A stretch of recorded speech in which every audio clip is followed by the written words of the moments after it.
Hello all, कैसे हैं आप सभी। Welcome back to UPSC diary PYQ club. हम लोग अपने नेक्स्ट वीडियो को कंटिन्यू करते हैं। I hope you are following the target properly. ठीक है, टेलीग्राम ग्रुप ये है, जिनको नहीं पता है, हम लोग डेली पीवाईक्यू प्रैक्टिस कर रहे हैं, किसका, सीडीएस का। और हर रोज एक क्वेश्चन कर रहे हैं, हर रोज एक सब्जेक्ट का पूरा क्वेश्चन कर रहे हैं। अराउंड 20 to 25 क्वेश्चन होते हैं, या 18 to 20 क्वेश्चन। अभी ज्योग्राफी का सीरीज जो है वो कंटिन्यू हो रहा है। ठीक है, सारे यूपीएससी पीवाईक्यू जो है हम लोग यहाँ पे डिकोड करेंगे बिल्कुल freely. You don't have to pay a penny for that. ठीक है, just follow the playlist. And इससे ज़्यादा इन्फॉर्मेटिव इवन आपको पेड में मिल जाए तो डू लेट मी नो। ठीक है, in the comment section. Okay, again welcome back. आप सीडीएस का यहाँ से क्वेश्चन एक्सेस कर सकते हो। हर रोज मैं आफ्टरनून में यहाँ पे पीडीएफ अपलोड कर देता हूँ, शाम को वीडियो एक्सप्लेनेशन दे देता हूँ। आप वहाँ से प्रॉपर अपना प्रैक्टिस कर सकते हो। राइट, नाउ मूव करते हैं हम लोग अब अपने आज के टारगेट्स पे। ठीक है, 2017 का फर्स्ट पेपर हम लोग कर रहे हैं। इसके पहले हम लोगों ने 4 पेपर खत्म कर दिया था, 2015 से स्टार्ट किया था हमने। ओके, नाउ फर्स्ट क्वेश्चन है कि in which of the following state is Loktak lake situated. तो बेसिकली ये पूछ रहा है कि लोकटक लेक जो है कौन से स्टेट में है।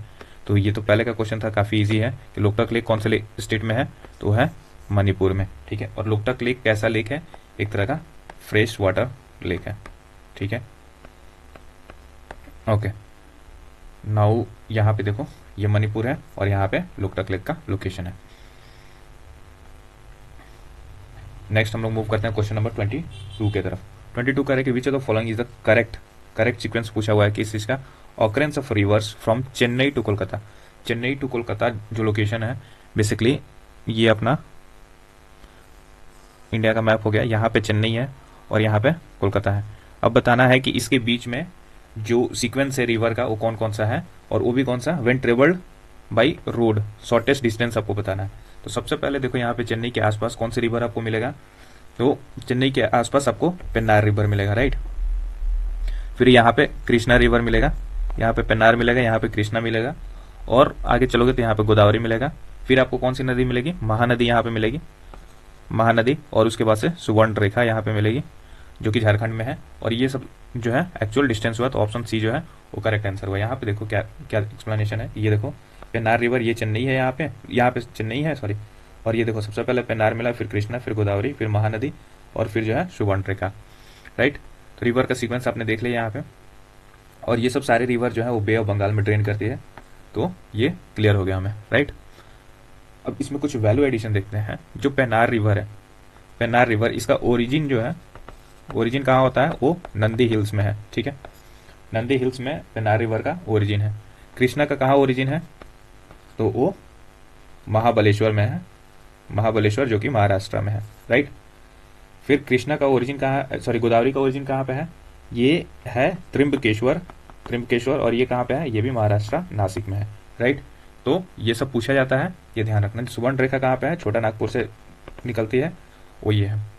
महानदी अमरकंटक प्लेट्यू और वहाँ उसके आसपास वाले इलाका जो है वहां से निकलता है महानदी रिवर। ठीक है, नाउ 23 नंबर जो है ऑप्शन इसका सी ठीक था ना, ये वैल्यू एडिशन भी हो गया। I hope you are liking this.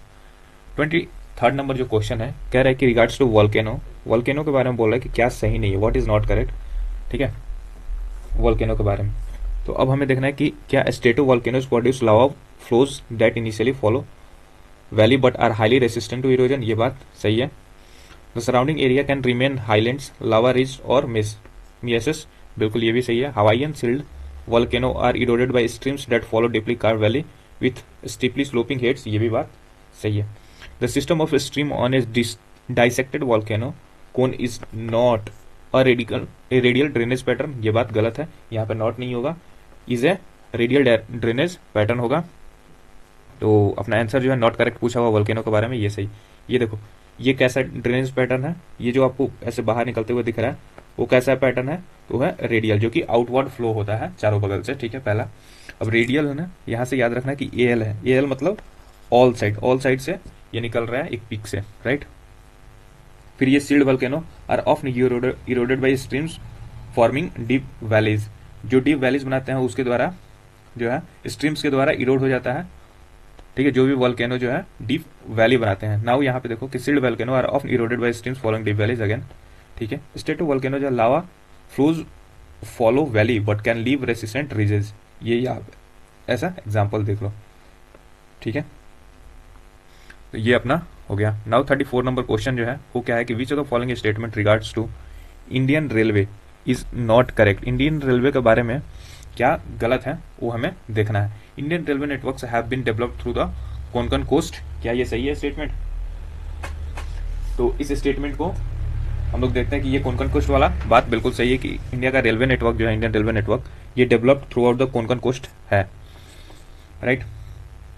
There is a very low density, अरे ये स्टेटमेंट सही है, यहाँ पे नॉट करेक्ट पूछा हुआ है।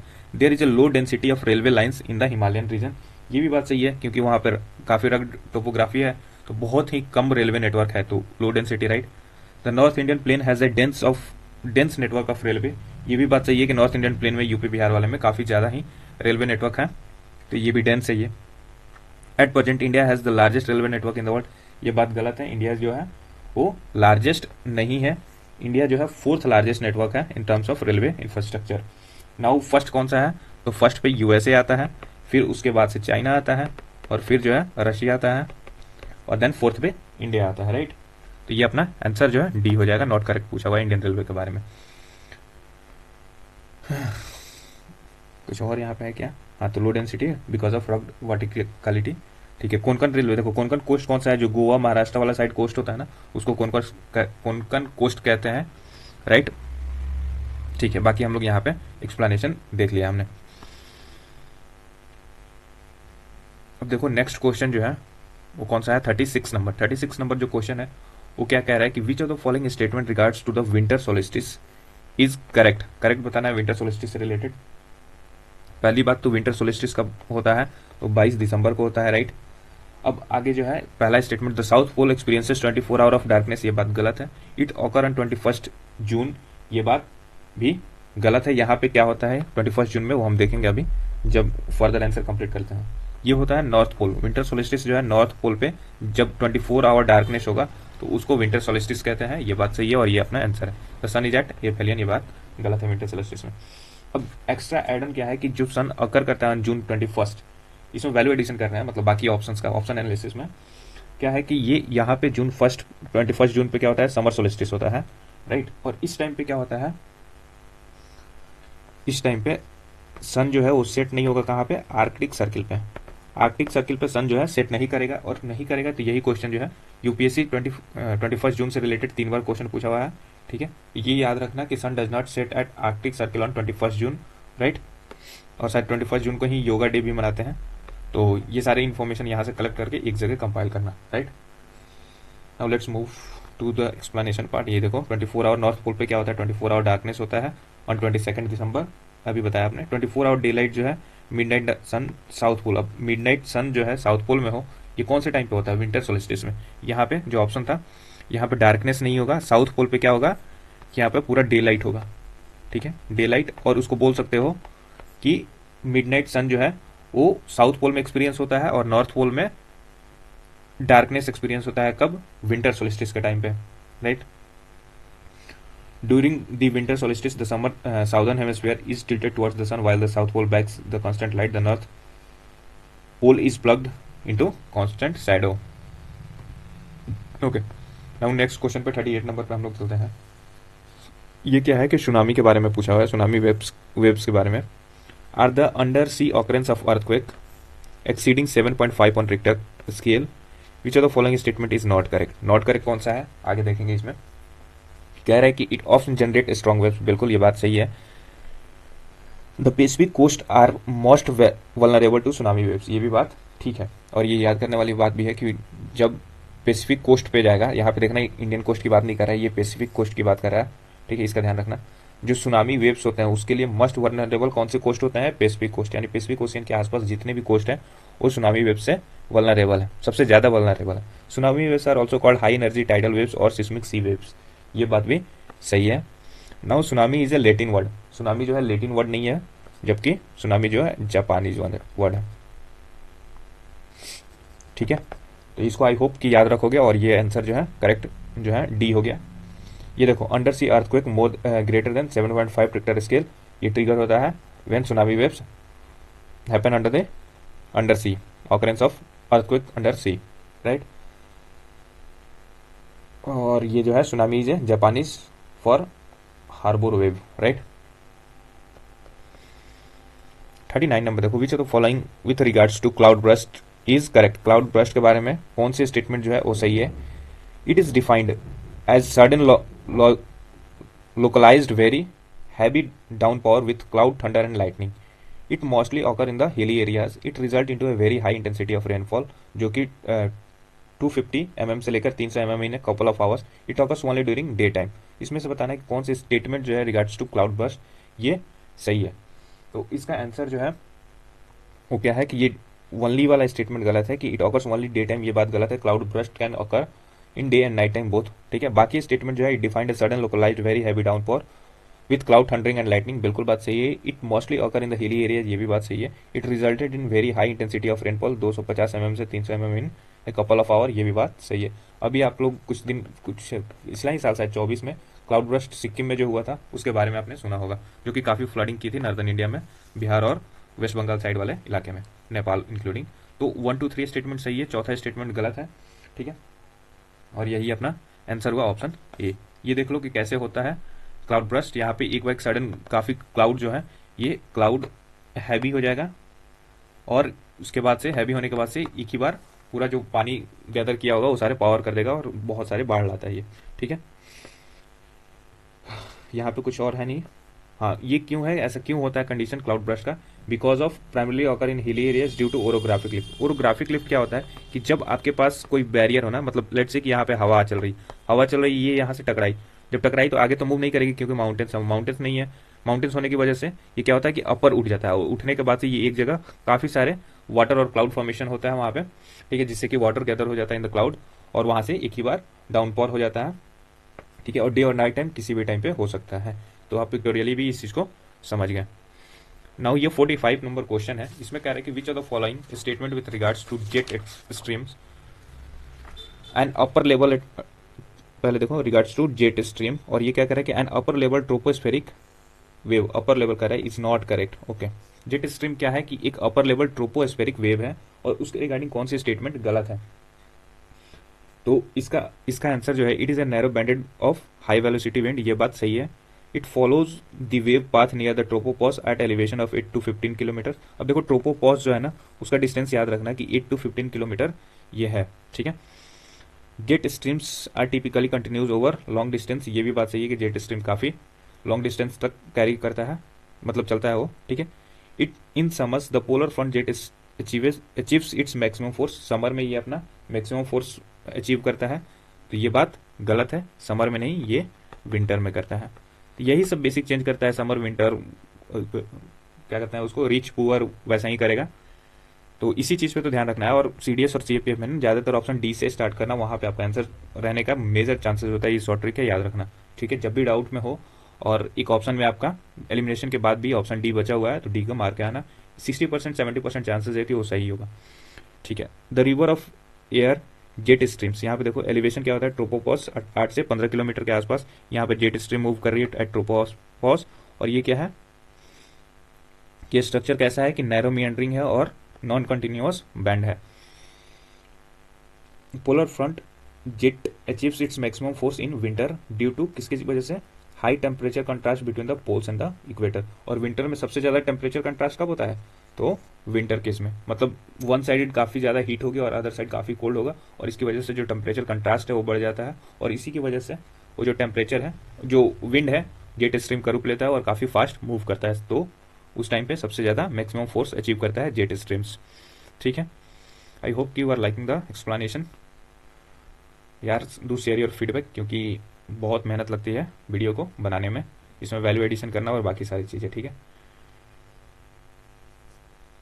Gulf stream is a poleward following current in the Atlantic Ocean. Which of the following statement with regards to this is not correct? Gulf stream जो है एक पोलर फ्लोइंग करंट है इन द अटलांटिक ओशियन। कौन सा statement इसके regarding जो है वो गलत है, ये बताना है। गल्फ स्ट्रीम से रिलेटेड क्वेश्चन है।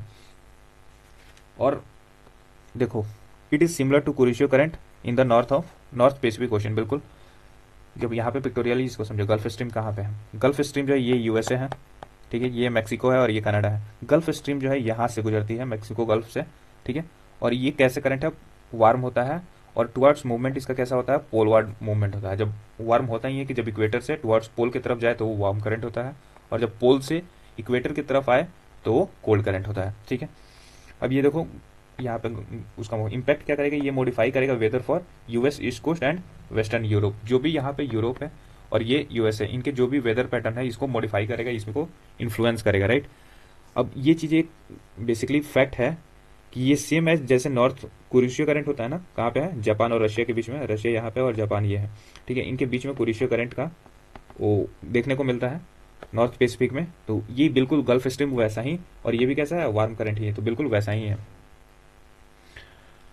तो ये देखो नॉर्थ पैसिफिक में सिमिलर टू कुरेशिया करंट है, बिल्कुल बात सही है। It transport warm tropical water towards polar region, ये भी बात सही है, वार्म करंट है ही। और कहाँ से, ट्रॉपिक से पोल की ओर लेकर जा रहा है, ये अभी हमने बताया।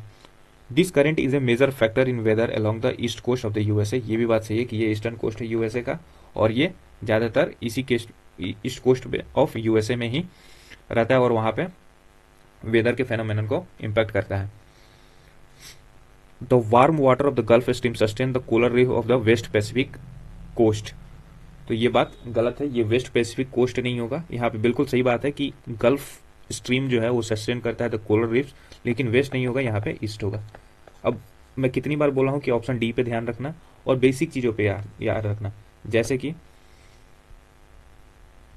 जैसे कि इंक्रीज हो गया, राइट, इंक्रीज को डिक्रीज से स्वैप कर देगा, या डिक्रीज को इंक्रीज, रीच को पुअर से कर देगा, पुअर को रीच से कर देगा, ठीक है, ईस्ट को वेस्ट से कर देगा, और वेस्ट को ईस्ट से कर देगा। ये सब सारे डोमेन है यार, इसको ध्यान रखना, बहुत इम्पैक्ट ये करेगा। और ऑप्शन डी पे ध्यान रखना, जो भी सीडीएस वाले हैं उनको स्पेशली इंस्ट्रक्शन है कि ऑप्शन डी, बहुत डाउट में हो ऑप्शन डी लगा के चले आना, 70% एक्यूरेसी रहेगा इसका, ठीक है।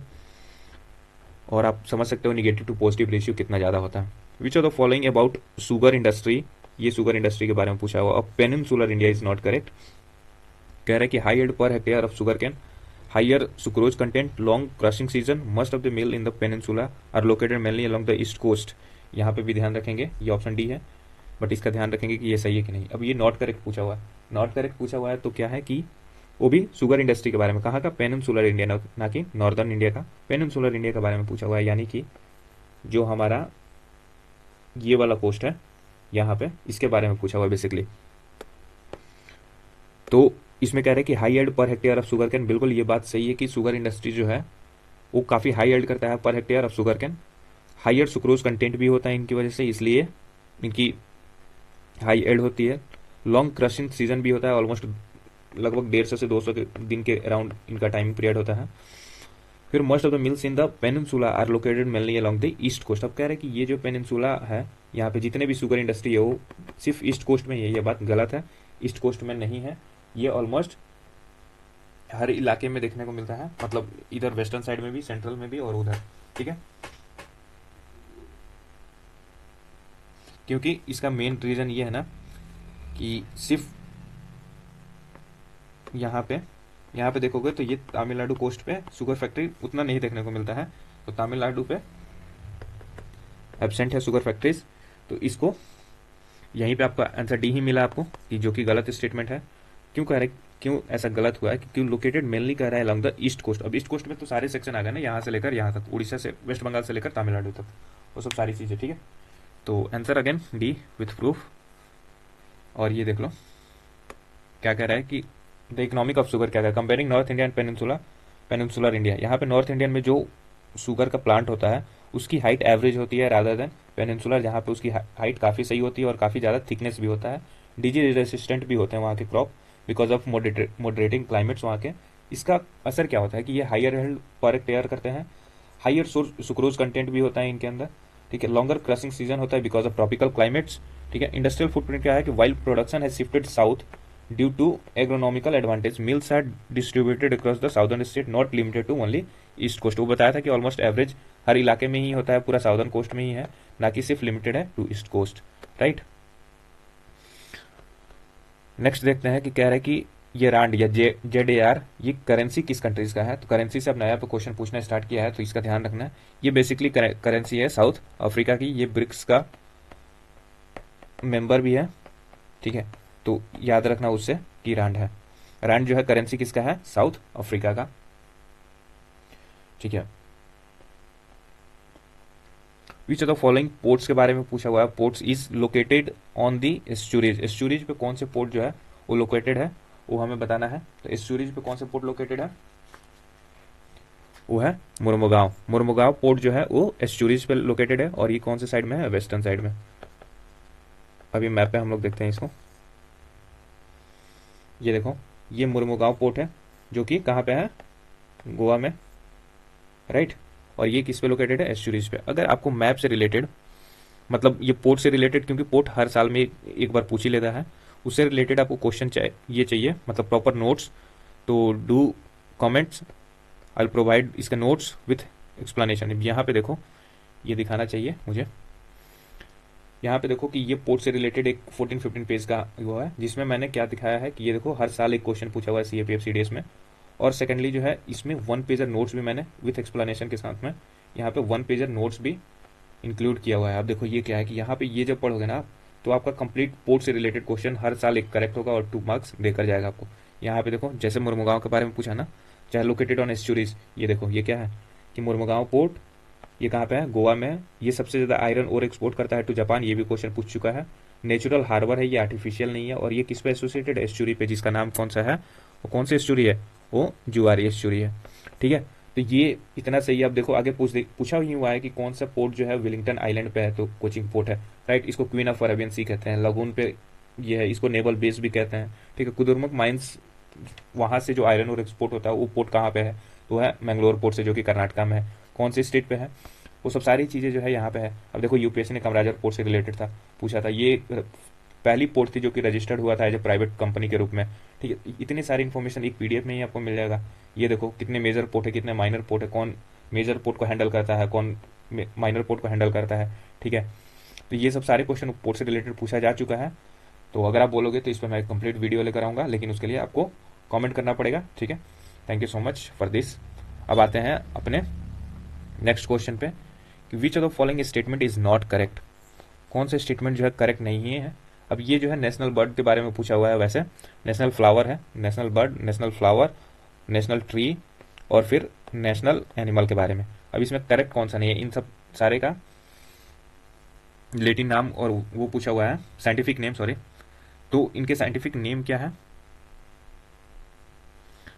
50 नंबर क्वेश्चन का जो आंसर है एक्चुअली, ये देखो पैबो क्रिस्टेटस, ये जो है पीकॉक का नाम है और ये बिल्कुल नेशनल बर्ड है अपना, तो ये सही है। यहाँ पे देखो पेबो क्रिस्टेटस पीकॉक का है और ये नेशनल बर्ड भी है, तो ये स्टेटमेंट बिल्कुल सही है।